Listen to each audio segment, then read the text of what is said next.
Se você já assistiu o primeiro episódio do Cavaleiro dos Sete Reinos e quer entender melhor a série, esse vídeo é para você. Nesse vídeo eu vou explicar tudo o que você precisa saber sobre esse novo derivado de Game of Thrones.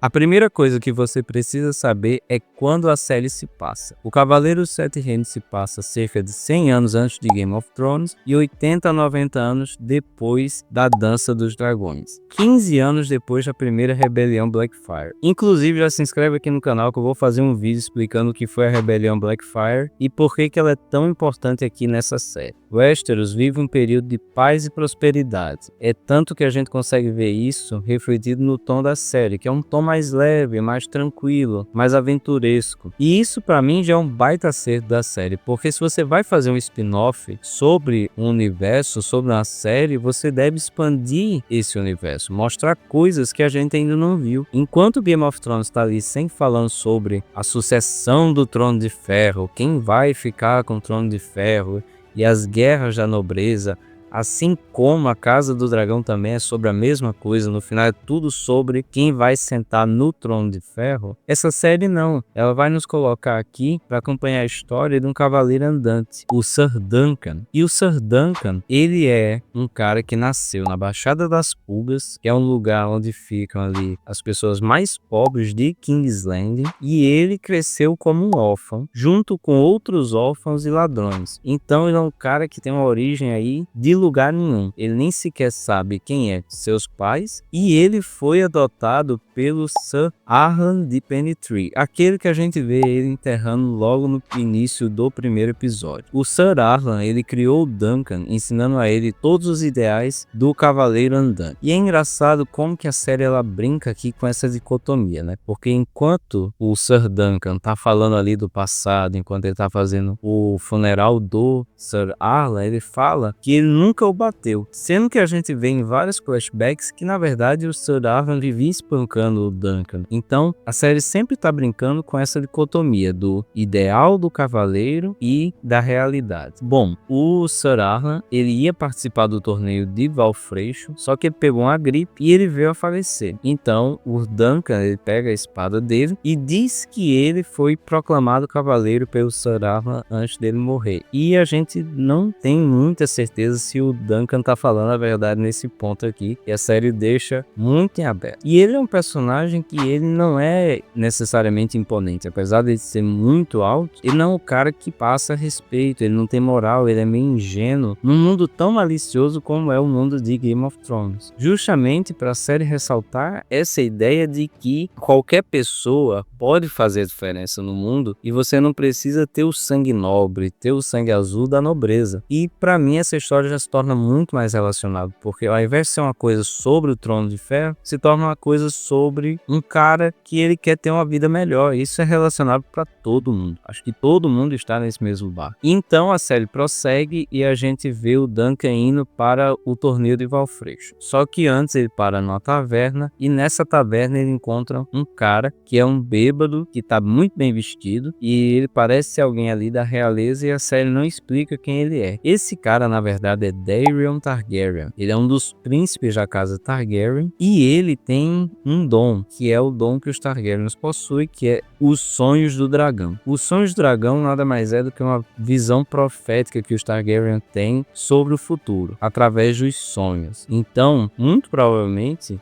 o Daeron viu o Ser Duncan ali nas suas visões proféticas do futuro, e inclusive ele se torna alcoólatra por conta que o peso de ter essas visões do futuro é muito grande. A gente vê isso na personagem da Helaena Targaryen, lá em A Casa do Dragão, que ela também tem esses sonhos proféticos, e vê que é uma personagem completamente perturbada da cabeça, assim como todo mundo que tem esse dom. E muito provavelmente o rei Aerys II, o rei louco, também tinha o mesmo dom dos sonhos proféticos. Então, um dom que leva a pessoa à loucura, ao alcoolismo e a vários outros problemas. E nessa taverna, o Duncan também encontra um outro personagem, que é o Egg, que ao que tudo indica, era ali filho da tavernista, e depois o Duncan descobre que ele não é, e é um grande mistério quem é esse personagem, de onde ele veio. Ao que tudo indica, na série ele é só mais um personagem. Mas se você quiser realmente saber quem é o Egg, você vai ter que ficar nesse vídeo até o final, que ele tá lá na seção spoilers, e eu vou lhe contar realmente quem é esse personagem, por que ele é tão importante para a trama. E o Egg, ele pede para ser o escudeiro do Sir Duncan, porém o Duncan rejeita. À primeira vista parece que ele foi meio grosso com o menino, só que não. Na verdade, ele sabe que ser um escudeiro é uma tarefa muito árdua, e principalmente o Duncan, que é pobre, que não tem nada, ele sabe que ele iria colocar o menino em maus lençóis, e muito provavelmente seria crueldade tirar ele ali da taverna e colocar ele para virar um escudeiro de um cavaleiro andante, justamente porque o Duncan também passou por isso. Então é mais um ato de sensibilidade e empatia desse personagem, né? A série já dando indícios de que esse personagem ele é um cara nobre, ele é um cara empático, é um cara gentil. E quando o Duncan ele chega em Valfreixo, a gente vê vários estandartes amarelos com o sol branco. Esse estandarte é o estandarte da casa Ashford, que é quem governa a região de Valfreixo. E é por isso que a gente vê ele espalhado por toda a cidade, inclusive com alguns guardas o usando. Então ele encontra um personagem chamado Plumel, que é quem faz as inscrições dos cavaleiros, e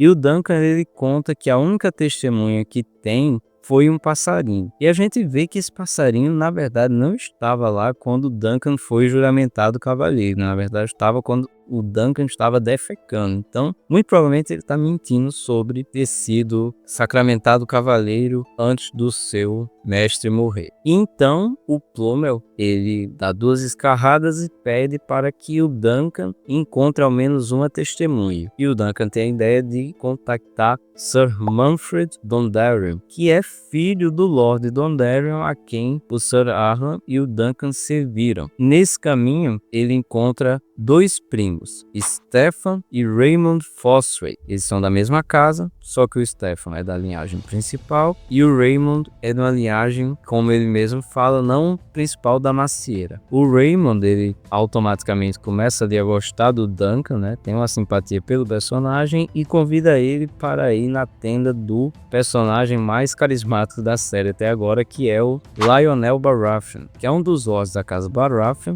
Inclusive, o Lionel Baratheon, ele vai se tornar futuramente o Lorde de Ponta Tempestade, e ele é o antecessor de Robert Baratheon, né? O bisavô do Robert Baratheon, que a gente vê lá em Game of Thrones. E a gente vê aquele personagem ali usando uma coroa com vários chifres, que é um símbolo da irreverência da casa Baratheon, porque é uma casa que nunca aceitou ser submissa de verdade. E o Lionel Baratheon, ele é conhecido como a Tempestade Risonho, porque ele é um personagem que tinha o costume de rir muito alto, como um trovão, quando ele estava lutando contra os seus inimigos, seus adversários, seja em luta, seja em guerras, e principalmente quando ele ficava zangado, ele também ria muito alto, e geralmente essas risadas vinham seguidas de muita violência. Logo depois, o Lionel Baratheon, ele simpatiza pelo Duncan e ele se torna um dos maiores aliados da dupla Duncan e Egg, que a gente vai ver no futuro. Sinceramente, eu acho que cabe um vídeo inteiro só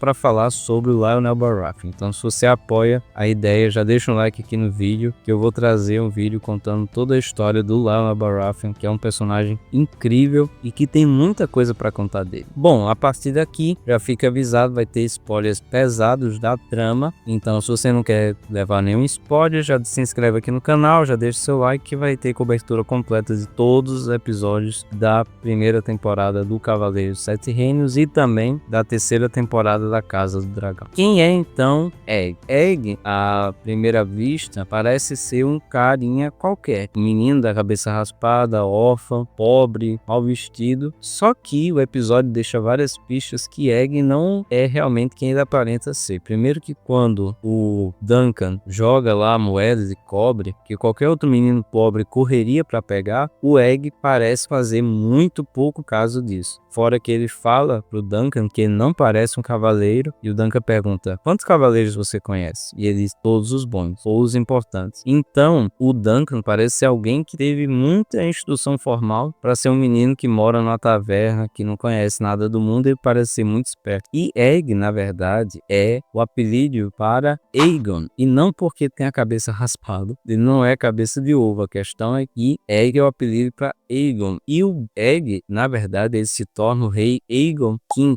E o Duncan, ele se torna o escudeiro da guarda real do Aegon V. E eles reinam durante muito tempo, eles reinam até bem, é um governo muito bom que o Aegon faz, até que ele e o Duncan morrem no evento de Solaris Festival, e que o Aegon, ele quer reviver os dragões e termina acontecendo uma grande tragédia. Logo em seguida, quem assume é o filho dele, rei Aerys II, que é o pai da Daenerys Targaryen. Então, essa é a grande conexão do Cavaleiro do Dragão com Game of Thrones. Bom, se você gostou do vídeo, peço mais uma vez, deixe seu like, se inscreva aqui no canal, a gente vai fazer a cobertura completa do Cavaleiro dos Sete Reinos e muitas outras curiosidades sobre esse universo de Westeros, né? Tem muita coisa para falar, vai ter vídeo aí do Lyanna Baratheon, vai ter vídeo da Rebelião Blackfyre, então a gente se vê na próxima.